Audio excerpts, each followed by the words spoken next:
Hey everybody, Dr. G here. I'm a clinical and forensic psychologist as well as a body language expert, and today we're going to be analyzing the behavior and body language of Colin Gray. Colin Gray is the father of Colt Gray, who was recently accused of the Georgia school shooting that led to the death of 4 people, 2 teachers and 2 students, as well as injuring numerous others. What we're going to be looking at today is his first appearance in court. Before we get started with this, a couple of quick things. One, I wanted to make sure you know this is not a psychological evaluation of any kind. These are just my opinions. In addition to that, I wanted to remind you to like and subscribe if you want to see more content just like this. All right, let's go. A few questions, and then I'm going to advise you of your rights and also let you know about a preliminary hearing that's been scheduled for you. So one of the things you already see is that he's breathing very heavily. Obviously, there's a lot of anxiety and fear going on here. He's looking at the judge. He's attentive. He's listening. But the body language does change. Let's keep going. All right. So the following aren't questions that I'm going to ask. I'm just informing you of some things. So now you're already starting to see a bit of rocking. This is a self-soothing behavior. It's a way that we calm ourselves down. He's going to be doing a lot more of this, so I'll get more specific into the details of why we do that in just a minute. But obviously, we're starting to already see some of that.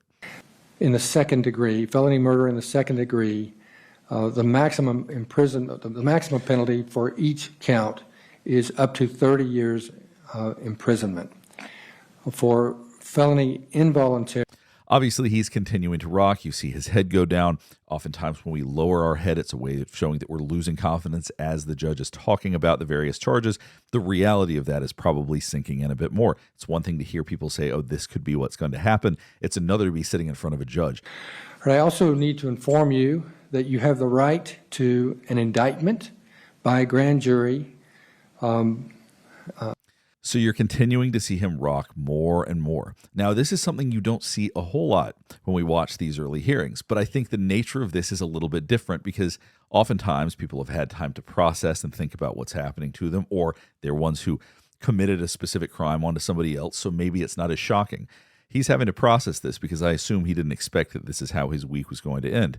So having the families of people whose his child allegedly murdered sitting behind him, as well as having to sit in the middle of a courtroom talking to a judge, is very overwhelming. So this rocking motion, trying to stimulate himself, we see people on the autism spectrum do this. It can be a very soothing behavior.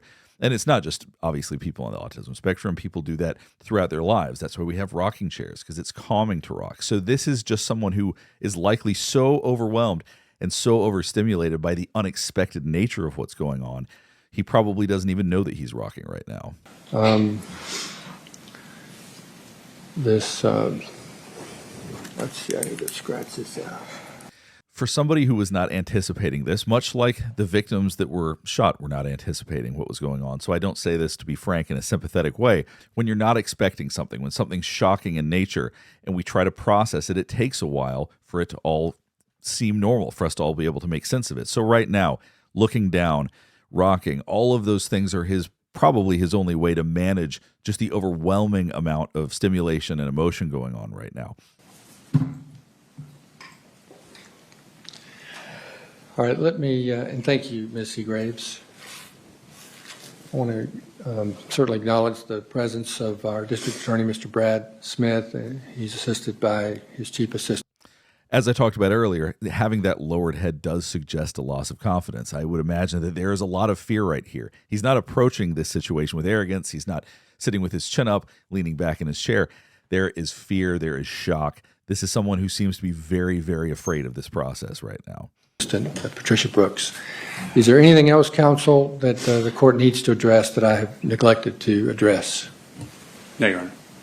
All right, we'll go ahead and stop here. Hopefully this is helping you better understand some of the behavior and the body language we observed today. Much of it was the intensity of the stress and the shock that he's dealing with. Probably doesn't even remotely compare to the stress and shock of the other families in the community, and especially the families who lost someone in this awful, awful tragedy. If you have any other thoughts, any other questions, anything else you want me to take a look at, please let me know in the comments below. Last thing before we get finished up is I do want to remind you to like and subscribe if you want to see more content just like this. All right, thanks for watching.